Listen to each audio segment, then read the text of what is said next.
If you're new, welcome. I'm Kristen, and today we're going to go over the meal plan and the prep for next week. Monday is an easy night's dinner. We went in with some grilled chicken, baked beans, and a baked potato. Tuesday, we're going in with one of my favorites, taco salad.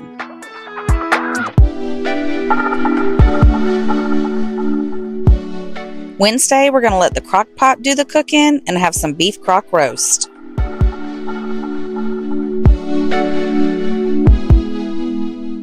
Thursday, we're having tuna noodle casserole, and you can make this with tuna or with chicken.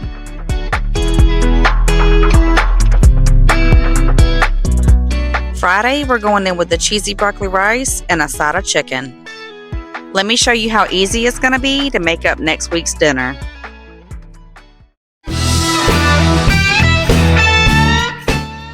Sometimes I need my Monday to just be a little easy on me, and this meal was very easy. All I had to do was pop some holes in some potatoes, wrap them bad boys up in some tin foil, and marinate me some chicken, throw everything on the grill, pop open a can of baked beans, and bam, baby, dinner was done. Sometimes, to make my Monday even easier, I'll go ahead on Friday and throw me some extra meat on the grill, and that way all I have to do is find something to pair with it. But sometimes the chicken don't last over the weekend and it goes ahead on and gets ate. But that's okay, we'll just cook up some more.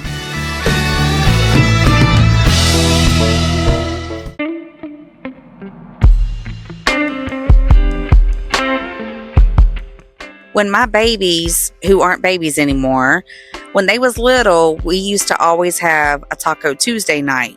It kind of moved to Mexican Monday, but Taco Tuesday was a thing in our house. I started figuring out that tacos every Tuesday was kind of getting old, and I wanted to figure out another way to have tacos in a different way. So I started Googling around and come up with some taco salad. And this is how I've made my taco salad, and it has been one that, even the kids would eat. Maybe because it's got Doritos in it, but to me, when you don't have the Doritos, it's missing something. When you don't have that corn, it's missing something. You play around with yours and see how do you like yours, but for me, this is how I've come up with it tasting pretty daggone good. Sometimes if I want to wet mine up a little bit, then I'll add some ranch on the top, and that's really good too, but it's not always necessary to me. It just depends on what kind of mood I'm in that day.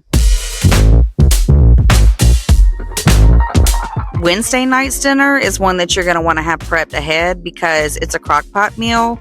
I cooked mine on low, so it cooked all day long, and having to chop all this up first thing in the morning, if you got things to do, it's probably not going to work out for you. So prep ahead on this one, or buy it already pre-chopped, get that thing down in the crock pot. And even if you don't like to eat celery, I recommend that you still at least leave it whole and put it down into your crock pot, because the flavor that it brings is different than eating the celery, but the flavor that it brings is so good. I tossed everything down into my crock pot. You can see the time on my stove back there. It was almost 11 o'clock, and put the seasoning on everything, put that thing on low, cooked it for 5 hours, came back, tossed in my onions. I don't like to cook them ahead of time because then they turn to mush. I like for mine to still have a little bit of crunch. And sometimes I mess it up and I still get them a little too soft, but that's just, life. If you don't like to eat onions, but you still like the flavor of onions, go ahead and throw yours in whenever you throw everything else in, and it's basically going to dissolve into your meal.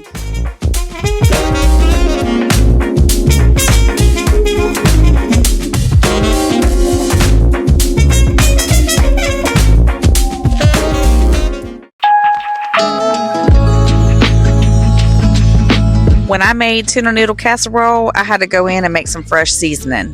If you want to see how I made it, you can check it out for free over on my Patreon. I have it linked down in the description. If you don't like vegetables in your tuna casserole, just leave that out. You can use tuna or you can use chicken. You can use cream of mushroom or cream of chicken. Just pick and choose which one you like, and then go with that. This meal is one that you could make a double batch and toss one in the freezer. Now, you don't want to bake it or you don't want to air fry it. However it is that you're going to heat it, you don't want to do that if you're going to toss it in the freezer. But once you get it out of the freezer, that's when you're going to toss it in the oven. I cooked mine in the air fryer, and this one is a little bit different than the one that I've had in the past. So what I should have done was baked it for a little bit and then put the cheese on it and got it all nice and warm, hot and juicy. But, you know, that's life. It still turned out good, and the leftovers was even better.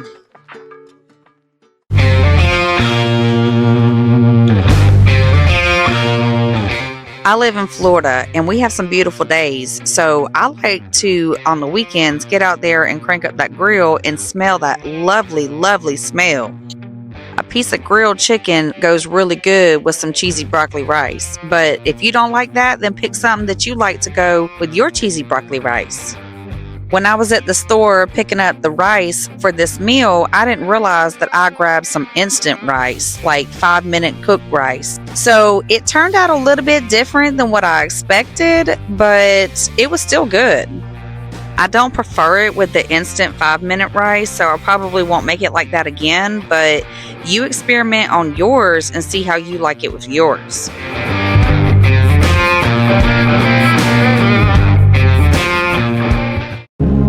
I need time, just a little more time. I need time, just a little more time. One more time. I need time, just a little more time. Man, what a beautiful way to end the day. If you follow me over to Patreon, I post a weekly download with the meal plan and the grocery list. Patreon is a monthly subscription service, but for $10 a month, meal planning is done for you. Life is busy and meal planning is a chore, but not anymore. Head over to Patreon and get your downloads. The link is down in the description. Grab your downloads, get your groceries, come back on Monday because we're going to be making this lovely, lovely grilled chicken, baked beans, and baked potato. Have a good night, and I'll see you Monday.